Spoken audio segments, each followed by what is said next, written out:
Assalamualaikum, salam sejahtera. Apa hal korang? Selamat kembali ke dalam channel YouTube Rais Hamid Aris TV. Masih lagi bersama dengan YouTuber kegemaran rakyat Malaysia, Indonesia, Brunei, Singapura, Rais Hamid. Apa hal korang? Check it out now. Ya berdua, let's go. Come on, yo, bismillahirrahmanirrahim.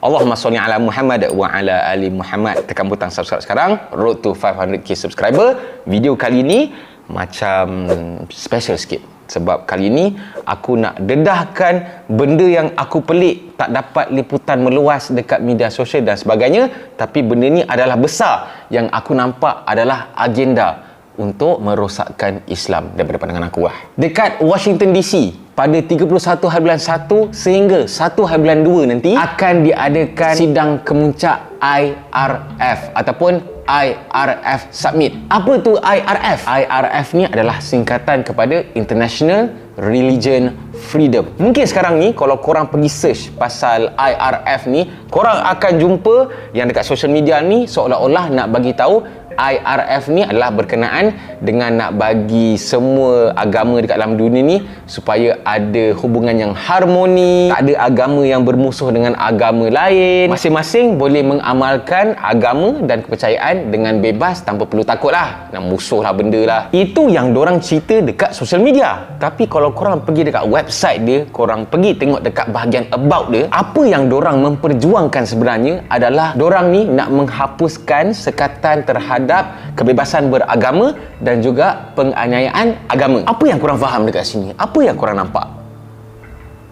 Tak nampak kan? Ambil aku cerita dekat korang. Maknanya dekat sini nombor satu, dorang nak menghapuskan sekatan terhadap kebebasan beragama. Macam yang korang tahu sendirilah, kalau Islam kita tak boleh murtad, dan orang-orang yang keluar daripada agama ni, korang tahulah hukum hudud dia tu macam mana kan. Dan hukum hudud kepada Muslim yang keluar daripada agama Islam ni ada diamalkan dekat negara-negara tertentu yang orang kata Islam dia kuat lah. Dan juga maksud penganiayaan agama ni, contohnya hukuman-hukuman yang dikenakan ke atas orang Islam ni, contohnya macam kalau yang pakai tudung dia nak buka tudung, contohnya macam hukuman terhadap geng-geng pelangi lah, geng-geng yang pergi check in kat hotel lah. Pada dorang benda ni adalah penganiayaan agama, dan benda-benda ni lah yang dorang nak perjuang untuk dihapuskan atas alasan hak asasi manusia. Kalau korang pergi juga dekat website dia, korang boleh tengoklah organisasi-organisasi yang terlibat, yang melibatkan pelbagai agama daripada serata dunia lah.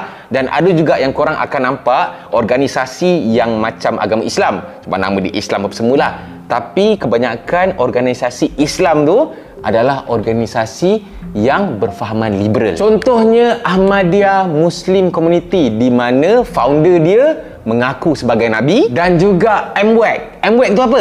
Kejap aku baca kejap. American Muslim and Multi-Faith Women's Empowering Council. Mungkin nak explain macam susah sikit, tapi kalau korang pernah dengar Sister in Islam, dia lebih kurang macam tu lah. Yang mana founder dia adalah Muslim perempuan yang daripada Pakistan, yang dia ni memang memperjuangkan liberal, memang selalu datang Israel apa semualah, kononnya nak menjalinkan hubungan baik dengan Israel, bla bla bla bla. Ada juga video-video yang dorang dah upload dekat dorang punya channel YouTube ni adalah speaker-speaker dia kan. Apa yang speaker-speaker ni dorang cakap, memang pada akulah nampak sangat dia bukannya nak tuju dekat agama-agama yang lain, tapi lebih banyak menjurus terhadap agama Islam sebenarnya. Sebab kita pun nampak sendirilah dekat social media kan, kalau ada berkenaan dengan hukuman yang berkenaan dengan agama ni, selalunya memang nama Islam je lah naik. Contohnya macam perempuan wajib pakai tudung dekat negara mana tapi adalah kan, pernah dengar kan. Lepas tu contohnya macam seolah-olah perempuan yang dalam Islam ni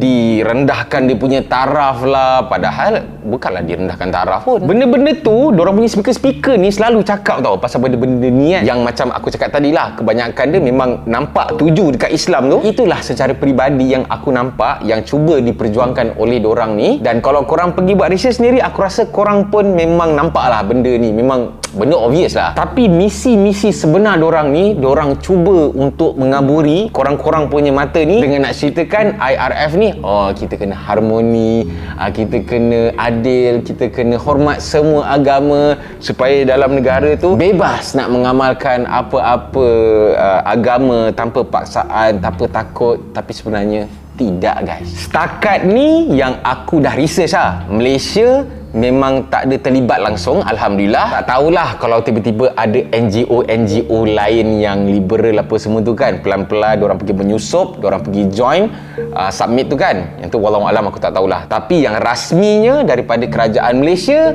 memang kita tak hantar wakil ke untuk menyokong IRF Summit ni. Kesimpulan dia, ini yang aku nampak di antara usaha-usaha geng-geng yang membenci Islam ni untuk terus nak merosakkan Islam ni, supaya satu dunia ni memberi tanggapan buruk terhadap agama Islam, dan juga sebenarnya diorang nak meracuni fikiran anak-anak muda lah. Anak-anak muda ni kan semua social media apa semua kan. Jadi diorang nak brainwash anak-anak muda ni supaya menentang undang-undang dan menentang akidah yang dianjurkan oleh Islam, yang dah ditetapkan oleh Islam, dan cuba nak brainwash juga anak-anak muda ni yang Islam ni adalah satu agama yang mengongkong, undang-undang agama Islam ni mengongkong, akidah Islam ni mengongkong, tak boleh free hair apa semua, dan dorang nak anak-anak muda ni untuk menyokong IRF Summit ni. Benda ni mungkin baru lagi, dan insya-Allah sebab yang terlibat pun macam kuasa-kuasa yang besar kan, macam Amerika apa semua.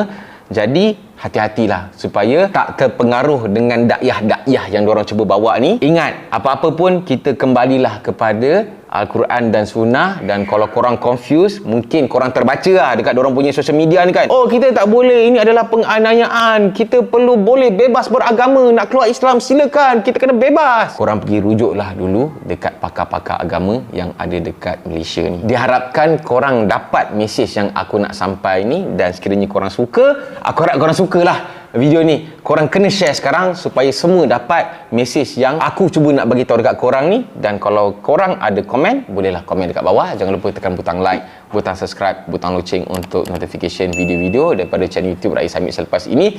Semoga kita semua dikurniakan taufik dan hidayah, dimurahkan rezeki, supaya Allah memberikan kita ketetapan iman dalam hati kita. Kita jumpa lagi dalam next video. Assalamualaikum, bye bye, see ya. Allahu Akbar.